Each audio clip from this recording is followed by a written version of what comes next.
आप एक शब्द देखिए, वेयर आर यू गोइंग, तो ये आर पता नहीं क्यों हम लोग इंडिया में कैसे कहेंगे वेयर आर यू गोइंग, क्योंकि हम लोग में क्लैरिटी है। आप एक चीज़ मार्क करिएगा, जितने भी कॉल सेंटर्स आए वो इंडिया में आए, क्योंकि हमारी जो इंग्लिश थी उसमें थोड़ा मदर टंग इन्फ्लुएंस से अगर आप देखोगे तो आप किसी भी स्टेट में चले जाओ, जो वो इंग्लिश बोलेंगे तो थोड़ा सा वो अपना छाप दे देते हैं। जैसे बिहारी सीधा कहेंगे my father's name is so and so, father बोलेंगे फा को फा बोल देते हैं। वैसे अगर आप बंगाल चले जाओ तो वो अ को ओ बोलते हैं, इसीलिए आप देखेंगे वहाँ पे जो ब्रिंजल वो ब्रिंजॉल हो जाता है, शुभंकर। हाँ अच्छा, अगर आप साउथ इंडिया में जाइए तो टी के जगह पे TH लिखते हैं, इसीलिए कई लोग मेरा नीतू को नीथू लिख देते हैं, NITH। वो कभी भी देखिएगा जयललिता में भी जयललिता लिखा हुआ था TH, तो वो अपने स्टेट के अकॉर्डिंग चेंज कर देते हैं। लेकिन अगर आप अच्छे इंग्लिश मीडियम स्कूल में पढ़े हैं तो आपको न्यूट्रल इंग्लिश बोलना सिखाया जाता है। खासकर यहाँ पे कॉल सेंटर्स भी आपको एक अलग से देता है ट्रेनिंग, ताकि आपका मदर टंग इन्फ्लुएंस अगर है, अच्छे इंग्लिश भी बोल लेते हैं तब भी वो नहीं लेते हैं। तो इंडिया का जो इंग्लिश है मच बेटर है, क्योंकि हम लोग थोड़ा न्यूट्रल बोलते हैं। अगर आप अमेरिका चले जाइए तो आप देख लीजिए ट्रम्प को बोलते हुए, हमेशा उनका जो होठ है वो हमेशा गोल सा ही रहेगा, क्योंकि वो हमेशा वैसे ही एक्सेंट में ही बोलेंगे। और इन लोग अपने आर को अर्थ का अनर्थ कर दिया था उन्होंने इंडिया में बोल के कुछ। In fact he has kept one another translator to translate the English जो इंडियंस पूछ रहे थे उनसे, from English to English, because he is not habitual of speaking that English.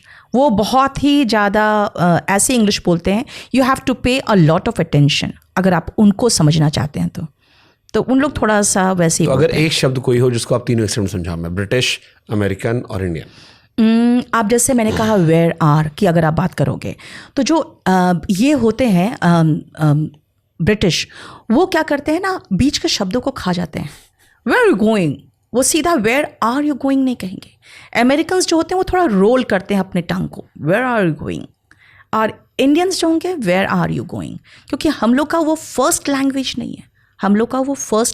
नहीं है, इसीलिए हम लोगों को पता है कि अगर हमें बोलना है तो वेयर यू गोइंग नहीं बोल सकते हैं, वेयर आर यू गोइंग। और जो लोग इंग्लिश में शुरुआत से पढ़े होते हैं या उनके बीच में इंग्लिश चल रहा होता है तो वो बहुत सारे हेल्पिंग वर्ब एंड बहुत सारे वर्ड्स खा जाते हैं, तो वो इंडिया में भी चलने लगा अब। अच्छा, अंग्रेजी जब लोग बोलते हैं तो ध्यान रखते हो उच्चारण का, हिंदी बोलने वाले जो हैं वो कुछ बोल देते हैं? नहीं, कुछ नहीं बोल देते हैं, ये हर जगह में एक प्रॉब्लम है। अब जैसे जैसे मैं आप किसी भी बच्चे को बुला लीजिए और उससे कहिए कि आप 20 से 30 तक गिनती सुना दीजिए, मैं 99% दावा कर रहा हूँ गलत सुनाएगा। वो सब कहेंगे 20, 21, 22, 23, 24, 25, 26, 27, जबकि सब में बड़ी की मात्रा है। आप उनसे पूछे कि होम मिनिस्टर को हिंदी कहते हैं गृह मंत्री, ससुर गृह प्लेनेट होता है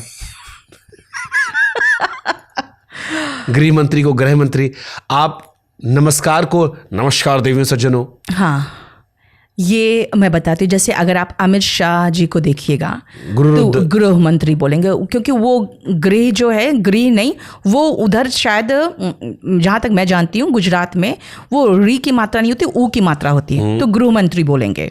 अगर आप आज की बात करेंगे स्टूडेंट्स को, तो स्टूडेंट्स को लगता है कि नहीं, हिंदी जानना अच्छी बात नहीं है, क्योंकि CBSE में एक चलन है कि नहीं, हम इंग्लिश मीडियम के, इंग्लिश भी नहीं आती उनको हिंदी भी नहीं आती। और सबसे बड़ी बात है कि उनको छोटी ई और बड़ी ई ये सब नहीं पता। हाँ, मतलब CBSE वालों को अगर बहुत लानत वाली भाषा में कहूँ मैं, तो वो जैसे एक गाय का गोबर होता है, कम से कम लीपने पोतने में काम आता है, वो सुअर वाले होते हैं कि ना वो ससुर हिंदी में होते हैं ना अंग्रेजी में होते हैं। वो आधी जिंदगी संघर्ष करते हैं, और उसमें मैं भी था। जब मैं मीडिया में आया तो मुझे हिंदी एक्चुअली सीखनी पड़ी, मुझे अपनी शब्दावली बेहतर करनी पड़ी, मुझे शब्दों पर ध्यान देना पड़ा। बहुत सारे शब्द को मैं हिंदी में भी गलत बोलता था, और लोगों का एहसास नहीं होता कि वो हिंदी सही नहीं बोल रहे हैं। देखिए, टोकने वाला नहीं है। आप अगर मैं आज के बच्चों की बात करूं, जब उनको कहती हैं छोटी ई की मात्रा, बड़ी ई की मात्रा, तो हम लोग कहते थे उसको ह्रस्व ई और दीर्घ ई ऐसे कुछ कहते थे। अब वो तो बोल ही नहीं सकते, अब तो छोटी ई और बड़ी ई बोलिए। उसके बाद ये समझ में उनको नहीं आता तो उनको कहते हैं शॉर्ट सिलेबल एंड